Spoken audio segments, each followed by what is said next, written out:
बच्चे हैं वो केयर से, पेरेंट्स की तवज्जो से, उनकी अटेंशन से, उनकी लुक आफ्टर से, प्रॉपर पेरेंटिंग से बिल्कुल महरूम है।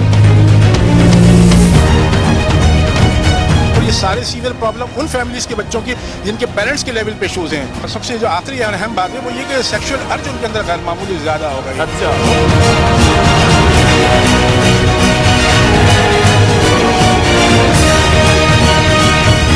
एक तो ये कि उनके अंदर क्रिमिनल थॉट्स बच्चों में बहुत ज्यादा वो इमर्ज हो रही है, बहुत ज्यादा नुमाया नजर है।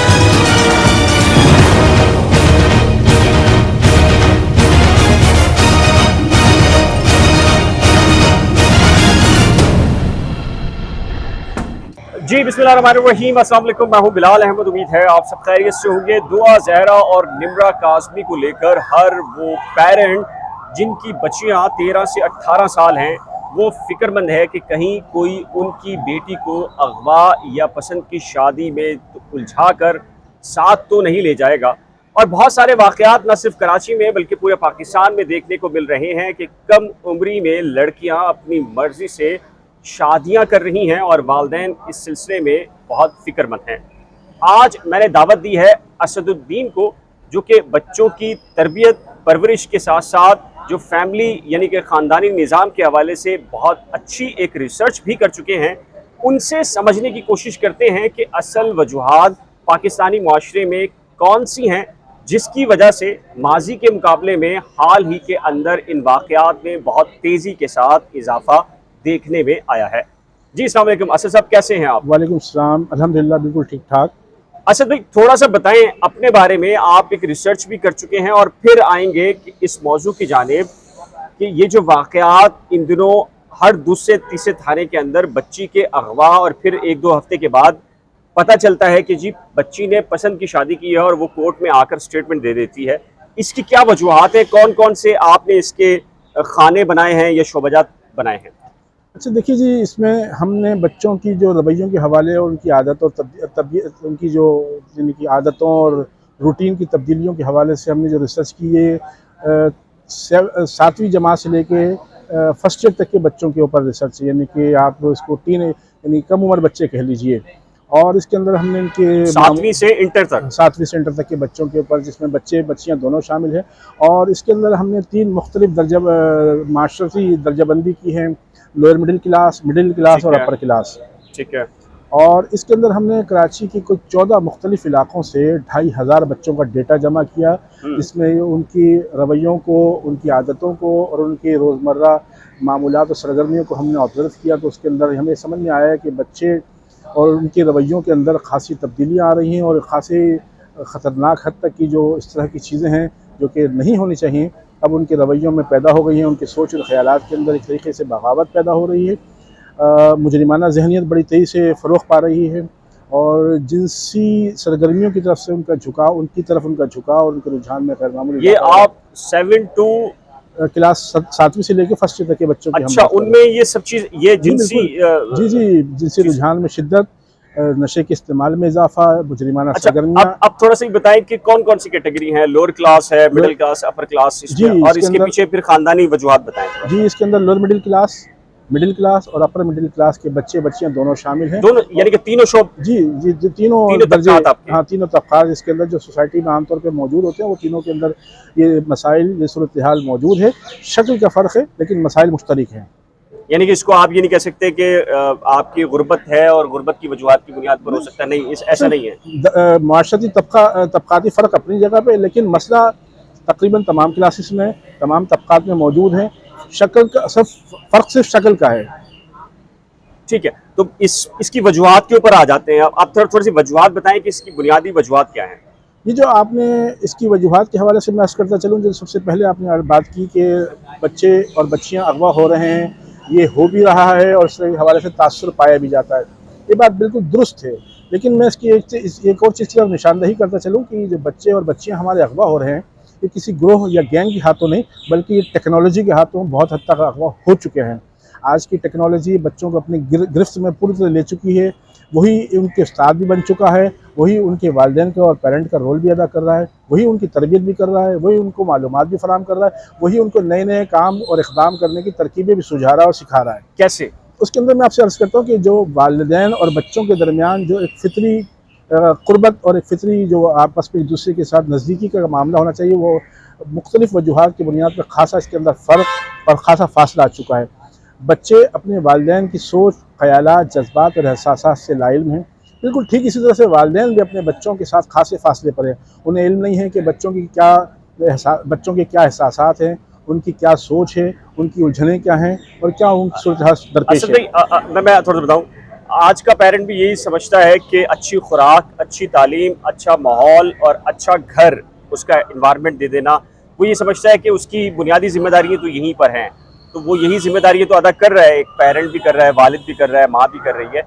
ये जो टेक्नोलॉजी आई है उसकी वजह से, जो ख़ासकर हमारे दौर में रहा करता था, हम अपने टीचर और जो पेरेंट्स थे उनके बारे में ये सोचते हैं कि इनसे ज़्यादा कोई नहीं जानता, और हमें तो बिल्कुल नहीं पता होती थी। लेकिन आज जो टेक्नोलॉजी है वो तो बिल्कुल अलग उलट चीज़ है। हम ये समझते हैं कि हमारे टीचर्स को हम बताते हैं कि सर ये नहीं आ पाई है, अपने पेरेंट्स को बताते हैं कि डैडी आज ये नहीं आ पाई है, और आपको नहीं पता कि ये चीज़ इससे ऐसी चीज़ होती है।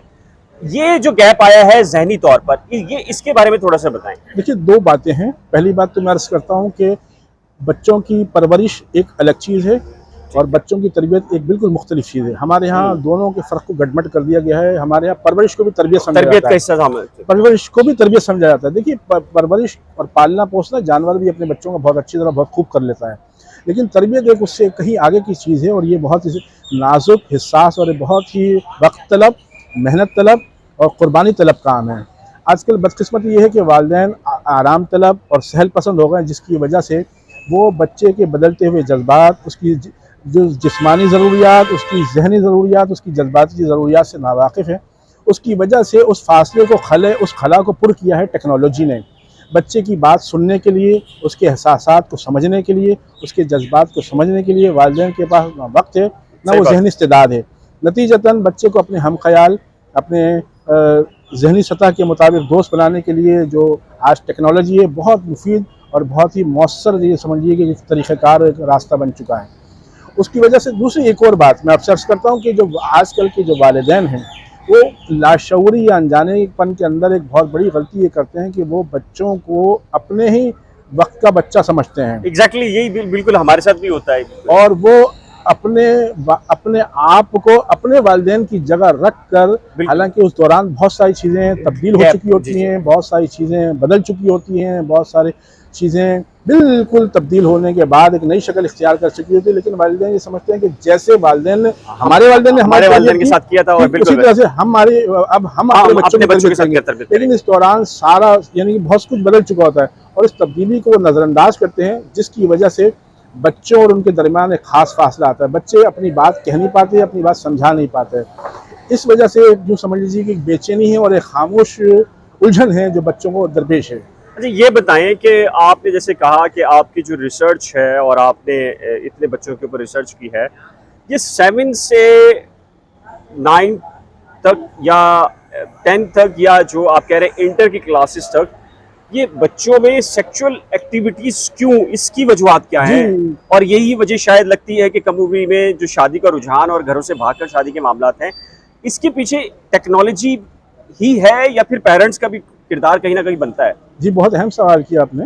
देखिए, इसमें सूरत हाल ये है कि इस वक्त जो हमारे बच्चों की जो बलूगत की उम्र है, वो अब कम होकर बहुत पीछे और नीचे की तरफ आ रही है, जिसकी वजह से बच्चों के अंदर वो जो हार्मोनल चेंजेस है वो बहुत तेज़ी से उसमें तब्दील हो रहे हैं। जो हार्मोन की तब्दीली का अमल है बहुत तेज़ हो गया है। इसके अंदर 2 बड़ी वजूहात हैं जो बच्चों के रवैया सामने आ रहा है, जल्दी शादी करने का या भाग कर शादी करने का। एक वजह उनकी ग़िज़ाई आदत हैं। बच्चे इस वक्त हमारी जो सोसाइटी के अंदर खाने पीने के मामूलात, इसके अंदर जंक फूड का यानी फ़ास्ट फूड का बहुत ज़्यादा इस्तेमाल बढ़ गया। और फ़ास्ट फूड के अंदर मैं पहले भी अक्सर कहता रहा हूँ कि सोडियम ग्लूटामेट का इस्तेमाल बहुत ज़्यादा तेज़ी से सेंसेशन, एक हिस्सासियत पैदा करता है खाने के अंदर, और ये जायके को बेहतर बनाने के लिए होता है, लेकिन उमूमन ये जो है बच्चों के अंदर हिस्सासियत पैदा करता है। दूसरी बात चीज़ की बारे में जी, उसी के फिर उसके नतीजे में बच्चे के अंदर जो हार्मोनल तब्दीलियां हैं वो बहुत तेज़ी से होने लगती है। बच्चा फितरी रफ्तार से बालिग होने के बजाय वक्त से पहले बालिग होने का मामला उसके साथ ये पेश आता है। दूसरी तरफ वो बहुत सारी बातें जो बच्चे को ख़ास वक्त और ख़ास उम्र में आके पता चलनी चाहिए। टेक्नोलॉजी शुरू दिन से उसके हाथ में पहुंच जाने की वजह से, उसकी एक्सेस होने, रसाई की होने की वजह से बच्चा वो तमाम चीज़ें, वो मनाजिर, वो सारी चीज़ें जो कि एक ख़ास वक्त पे पता चलने से बहुत साल पहले देख चुके। अब ये दोनों चीज़ें होने के बाद वो बच्चा अगले मरहले में इसके तजर्बे की जानिब कोशिश और पेशकदमी करता है। बस ये वो मुहर्रिकात हैं जो कि होते उमूमन पसमंज़र में हैं, लेकिन इसका नतीजा सामने आता है और शादी की शक्ल में, भागने की शक्ल में। उस वक्त ये कोई गौर नहीं करता कि ये नौबत आई क्यों, कोई घर से क्यों भाग रहा है, कोई इतनी जल्दी शादी करने के लिए क्यों घर से बगावत कर रहा है। ये दोनों वजूहात हैं कि जो कि बहुत ज़्यादा मौसर भी हैं और उतने ही पस पर्दा भी हैं। अब बहुत सारे जो पेरेंट्स हैं, खासकर ख़वातीन हैं, उन्होंने कमेंट सेक्शन में असद साहब ये लिखा कि आप हमें बताएं कि हम क्या करें। अब बुनियादी तौर पर जैसे कि आपने निशानदेही की कि पेरेंट्स ये समझते हैं कि अच्छी खुराक, अच्छी तालीम, अच्छा स्कूल, अच्छी ग़िज़ा, अच्छा माहौल दे देना उनकी, जैसे कि आपने कहा, ये एक परवरिश तो ज़रूर है लेकिन ये तरबियत का हिस्सा नहीं है। तो तरबियत के लिए पेरेंट्स करें क्या? ये कुछ आप चीज़ें बताएं जो आपके तजर्बात के रोशनी में आई हैं। आप क्या समझते हैं कि पेरेंट्स को कौन कौन सी चीज़ें ऐसी हैं जो कि करनी चाहिए? देखिए, इस सिलसिले में जो सबसे अहम करने का काम है वो ये है कि वालिदैन सारा फोकस, सारी तवज्जो सिर्फ खिलाने, पिलाने, पहनाने, उनको तोहफ़े तोहफ़े लेके देने पर रखने से आगे बढ़कर बच्चे क्या सोच रहे हैं ये जानने की कोशिश कर रहे हैं, बच्चे क्या चाह रहे हैं, क्या उनके जहनों में ख़यालात और सोच परवरिश पा रही है। उससे बढ़कर ये भी देखें कि बच्चों की अब जिस्मानी तब्दीलियाँ, उसमें क्या क्या तब्दीलियाँ आ रही हैं उनकी जिस्मानी सूरत हाल के अंदर, और वो इस तब्दीलियों के हवाले से वो क्या कुछ कहना चाहते हैं, उनके जहनों में क्या सवालात पैदा हो रहे हैं, वो अपनी दिल की बात बिला तकल्लुफ़ कह सकें, ऐसा माहौल पैदा करें, ऐसी सूरत हाल बनाएँ, इस तरह के माहौल वो पैदा करें कि जिसके अंदर बच्चे ये बातें इन मौज़ूआत पर, इस सूरत हाल पर खुल के अपने वालिदैन से कर सकें, और उनको ये कोई वो हिचकिचाहट या वो ना हो, एक तकल्लुफ़ वाला मामला कि जिसके नतीजे में उनको ये अजीब बेचैनी और उलझन सी हो कि वो बातें अपने वालिदैन से करने के बजाय अपने करीब तरीन दोस्तों से करते फिरें और उसके बाद पता नहीं वो सही मशवरा दें या कोई उल्टा सीधा मशवरा दें, जो कि आजकल हमारे सामने बहुत वाज़ेह अंदाज में सामने आ रहा है। अच्छा, आपने आपकी जो रिसर्च है उसमें अब तक क्या साबित हुआ है कि क्या वाकई पेरेंट्स अपने बच्चों से इस नौयत की चीज़ें डिस्कस कर रहे हैं, और नहीं कर रहे तो उसकी एवरेज क्या है? असल में ये जो इस तरह का मामला हमारे यहाँ उसके हवाले से अजीब व गरीब, तो हम यानी कि बस वो बनी हुई है पूरी सूरत, एक तस्वीर बनी हुई है कि ये मामले इस पर डिस्कस नहीं करने से मामला शायद ये सर नहीं उठाता, ये मामला खुद बखुद हल हो जाता है या कोई मोर्चा होगा। नेचुरल एक प्रोसेस है, फितरी मामला हैं, ये कुदरती मामला, ये उम्र के साथ साथ होते हैं, और इसकी वजह से वालिदैन की गैर ज़रूरी बेजा हिचकिचाहट कह लें या गैर ज़रूरी फासला कह लीजिए या उसको कोई और नाम दीजिए, उसकी वजह से वालिदैन इन मौज़ूआत पर कतराते भी हैं, कभी जाने अनजाने में, कभी क़स्दन, और इसको ये मौजू नहीं बनाते, ना ही वो आगे बढ़ के पेशकदमी और पहल करते हैं कि बच्चे अपनी बात, अपनी सोच, अपने ख़यालात इन चीज़ों, इन मामलात के हवाले से, अपोजिट जेंडर के हवाले से, सिनफ़ मुखालिफ के हवाले से बात कह खुल के कह सकें, सुन सकें, अपने जज्बात शेयर कर सकें। तो उसमें पहली चीज़ तो ये कि वालिदैन ये मौका फ़राहम करें, ये माहौल फ़राहम करें जिसमें वो दिल की बात खुल के कर सकें।